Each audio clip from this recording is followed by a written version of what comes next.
Hey guys, I want to talk about the actionable signal scan. Um, and I really want to give a shout out to James Fox for making this video right here. I'll put a link up and you'll be able to find this video, or you can just go to YouTube and Google, or rather, YouTube search for James Fox Strat Scan. You'll see it. I am not going to talk about everything he talks about here.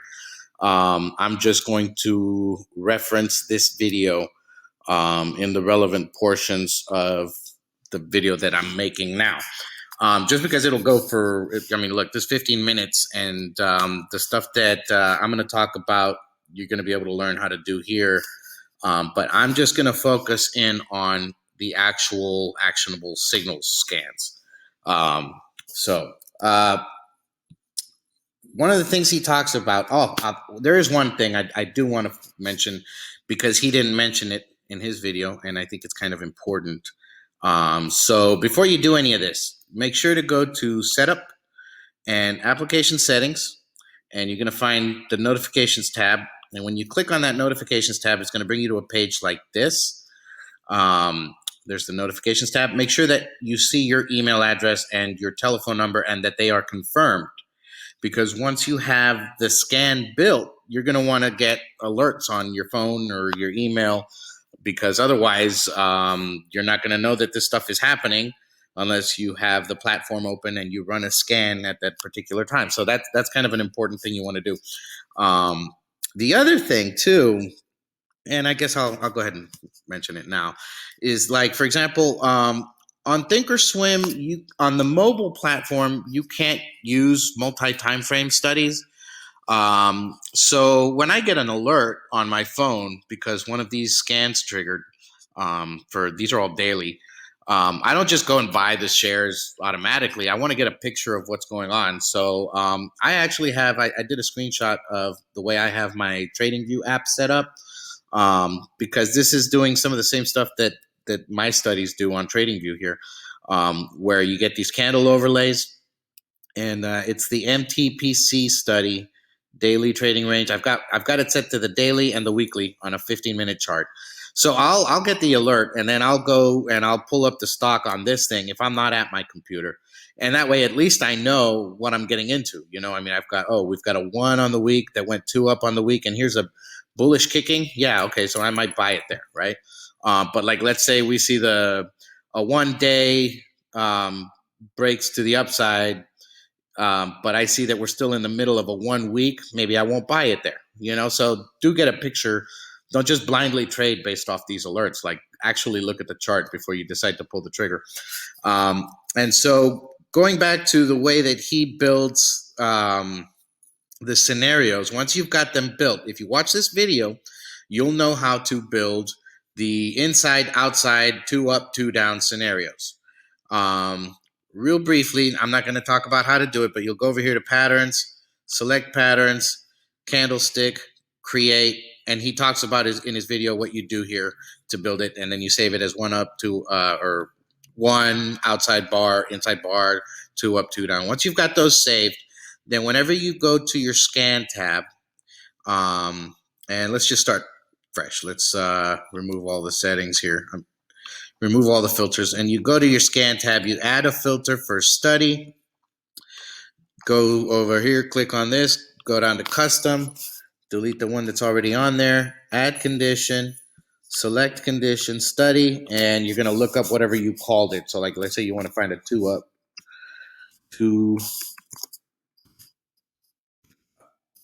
Click on that, and let's say you want the last bar, the previous bar, to be a 2 up. You have to hit that offset button and go to 1, offset it 1. So now the previous bar is a 2 up, set to true, save, okay. And let's just say add filter, again, study. You want the moment that price crosses above the high of the previous bar. Custom, delete that, go to ThinkScript, ThinkScript editor, and then just write close, close, I can spell, crosses above high in brackets 1. That means the high of the previous bar. Now you've got a 2 up situation. You can save it as a 2 up, and when you save it, let's just call this 2 up, 2 up continuation. Oh, wow, I really can't spell. Continuation. Boom. Save that. Scan. And you can actually filter this down here where it says scan in. You can make that a watch list if you wanted to scan a watch list. If you wanted to scan just the S&P, S&P or whatever, that'll cut down on the results. But once you've got your scan, then you want to go over here, show actions menu, alert when scan results change, create. Once you create that, I'm not going to create it, but once you create it, you can make sure by going to Market Watch alerts that your scans, a symbol is added to each one of these scans, is active. And you could actually deactivate them there. You can cancel it there. But this way you know what all alerts you're going to be getting at any given time. So as you can see, I already have the actionable signals scans built and am getting alerts currently for the 1 bar Rev Strat longs. Everything is long because right now I'm just trying to swing trade to the long side. But 1 bar Rev Strat, 2 bar Rev Strat, kicking bull day, 1 up on the day, and a hammer Rev on the day. I'm not doing momentum hammer because, I'm not doing momentum star because it's still gonna. I'm gonna get the same results whether I do momentum star or 1 up. Every time it's a 1 bar that goes up, so it really shouldn't change anything. So these are the 5 basic scans that I'm looking for. So let's talk about them real quick because I also don't want this video to go too long. But we'll load the 1 bar Rev Strat. It was an inside bar 1 bar ago. Again, remember with that offset. Currently an outside bar. We want to know when the close crosses above the high of the previous bar. And if we were to run that on all stocks, we'd get this list. Let's see if that's the case. Let's pick one. FSSN. FSSN. Do we have an inside bar before? Yes. Did we go to the downside? Yes. Did we come back in the range and go up? Yes. So that's a Rev Strat up. So we would have been notified to that right there, right when that happened. Okay. Let's look at another result. Let's scroll down a little bit here. FRZT. Let's see if that worked with FRZT. FRZT. This is a daily chart, by the way. Was it an inside bar? Yes. It was a gap down that continued down a little bit, but then eventually came back into what little range there was of that inside bar and became a Rev Strat to the upside. So, yep, that we would have known that. Let's try to narrow this down a little bit. Let's see if we had any 1 bar Rev Strats in the NASDAQ. Let's see what happened there. Okay, so HX.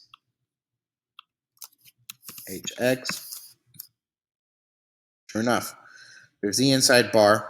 We actually opened below it and went lower. Then we reversed, came back into the previous range, and we would have been alerted to it there above the high. Now, if you want to be alerted above the top of the body, then you need to build 2 of these because you need to build one in case this is red and you need to build another in case this is green. For now, and the way I understand Rev Strat is it's actionable when it crosses above the high. So that's how I have mine set up. And it stays in force as long as the price is above the high. So that's enough on the 1 bar Rev Strat. Let's look at the 2 bar Rev Strat. And we'll keep looking at the NASDAQ here. Not NASDAQ 100. Here we go, NASDAQ. Okay, 2 bar Rev Strat is an inside bar. Wait, that's not right. load 2-bar Rev Strat. Here we go. Inside bar 2 bars ago, right? Because a 2-bar Rev Strat is going to look like, let's see.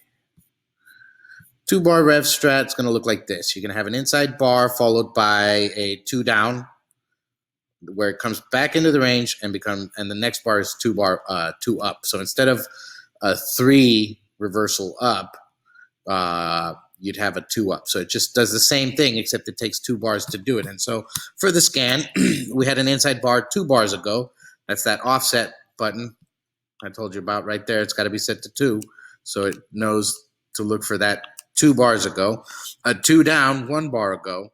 And for this bar, the low is greater than or equal to the low of the previous bar. So we can't be below the range of, we can't be below here, right? Because then we'd be a 2 down. So we want to be inside here. We want to be above that level. And we also want to know when close crosses above the high of the previous bar. So when it becomes actionable is right there. And that's the 2-bar Rev Strat. So let's go ahead and scan for that in the NASDAQ and see what happened, and see if we got any 2-bar Rev Strats, and see if we're actually getting good results for that. So AXAS, let's see if that was a 2-bar Rev Strat. AXAS. No. Was it? I guess so, yeah, with a huge gap up, So yeah, that was a 2-bar Rev Strat. So I still haven't figured out how to filter out those gaps. But there's a way, actually. I think you go over here to scan, and then you add condition group, none of the following, and you could click here and add, no gaps, which I think you could do with stock, maybe. Is it no gaps? There's a way to do it. But I'm going to try to keep it simple for now. So I'm not including any gap factors in these scans. So let's look at unit and see if that didn't gap. Unit. Okay, looks like it didn't. Was it a 2-bar Rev Strat? Sure enough, 1 bar followed by 2 bar down, came back into range and became actionable above there. Now, again, these are, look, it was an actionable signal. It stayed in force most of the day, but you do have to remember that on a day like today where everything dumped, it makes sense that it would come back down in here. But technically, it was a 2-bar Rev Strat and is no longer in force. So you do need to keep an eye on these things, and make sure that that your stock is still good. So before you pull the trigger, check and look in on it from time to time. Let's do one more FWP just to see if it's still working. FWP. See, did we get a 2-bar Rev Strat? We sure did. Going down and then going up above that. Okay. So there you have it. Let's go to the next one. We did a 1-bar Rev Strat, 2-bar Rev Strat, hammer reversal, and we're going to look in NASDAQ. Okay, WISA, WISA. Well, let's look at the scan real quick. So if we had a hammer a bar ago, and the close crosses above the high of the previous bar and remains above the high of the previous bar. And so let's see if that happened with, what was it? WISA.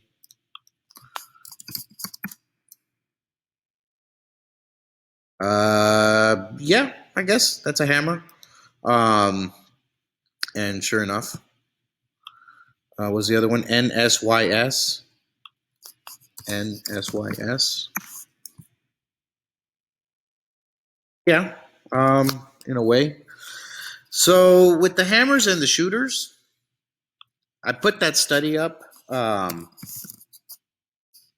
This is the code that was generated when you define a hammer or a shooter. Well, it's actually, you don't define it. It's already defined, right? So you'll get this code. And this is the code that I use on my other studies. So what I did with this study, and it's already on the thread, is it just price color. If it's a hammer, paint it green. If it's a shooting star, paint it red. That's it. You go in here and you look at the settings, and you can play around with the settings and see if you're really actually getting good hammers or not, or shooters or not. Like that one, I don't know. Maybe look at the length. That should be longer, I think, to be qualified as a hammer. That's definitely a shooter. So play around with the settings and find the one that works for you. Whatever works, whatever settings you think are the most ideal, make a note of them, and then set the remix study accordingly, so that you're getting those settings, and maybe even define them, define hammer and shooter that way, so that when you do a scan, you're actually looking for those things. Let's do one more. Let's see, all stocks, and see, besides that, if we got any other ones. TWN. Yep, there you go. So the hammer reversal works. This was a gap up though. Maybe it would be prudent to go ahead and do this, add condition group, none of the following, and then look for gaps. Or if you're looking for gaps, then all of the following, and make sure it's always gaps.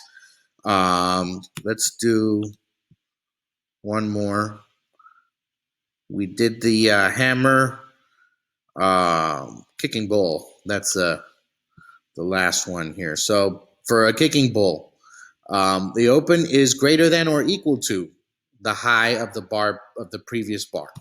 So kicking bull looks like this. There. We opened above the previous high and continued upward. So high open is greater than or equal to high of the previous bar, and the close is above the open. As long as that is the case, I want to know about it, because that's a kicking bull. So let's look at the NASDAQ and see if there's anything like that there. There's a bunch of them. IEA. Let's look at IEA. And let's get rid of this hammers and shooters study. IEA. Looks like it. Sure enough. Although, well, yeah, it opened above. It did come down a bit, but it opened above and then it moved up from there. So that qualifies as a, as long as it did that, that is a hammer, a bullish kicking pattern. So not a hammer, a bullish kicking pattern. Let's find another one. LPTX.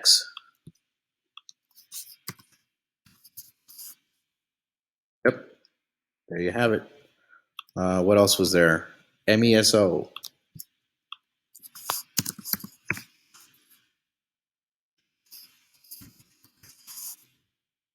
Sure enough. So those are the scans so far that I have built. It's the 1 bar Rev Strat, 2 bar Rev Strat, kicking bull, 1 up, and hammer reversal. They're just the bullish reversals. I'm going to share a link to each one of those.